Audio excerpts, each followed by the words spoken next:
আল্লাহ রাব্বুল আলামিন আমার নবীকে চরিত্রের সার্টিফিকেট দিলেন।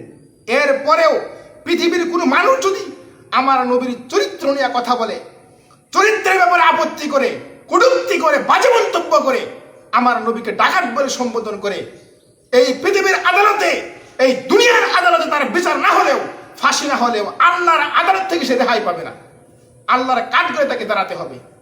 এই জন্যই আমি দেশের সরকারের কাছে জোর দাবি জানাই, জোরালো দাবি জানাই, যারা নবীর ব্যাপারে কটূক্তি করে, নবীকে গালি দেয়, নবীকে ডাকাত বলে সম্বোধন করে, অবিলম্বে তাদেরকে গ্রেফতার করি, তাদেরকে আইনের আওতায় এনে তাদেরকে দৃষ্টান্তমূলক শাস্তি দেওয়া হোক। এরা সরকারের কাছে জোর দাবি জানাই। যারা নবীর ব্যাপারে কটূক্তি করে, নবীর চরিত্র নিয়ে কথা বলে, নবীকে ডাকাত বলে গালি দেয়, তারা কিন্তু আসলে মানুষ না, তারা হলো পিতৃ পরিচয়হীন জারদ সন্তান, তারা হলো কুলাঙ্গার, সবচেয়ে বর্বর, তারা সবচেয়ে খারাপ মানুষ পৃথিবীর।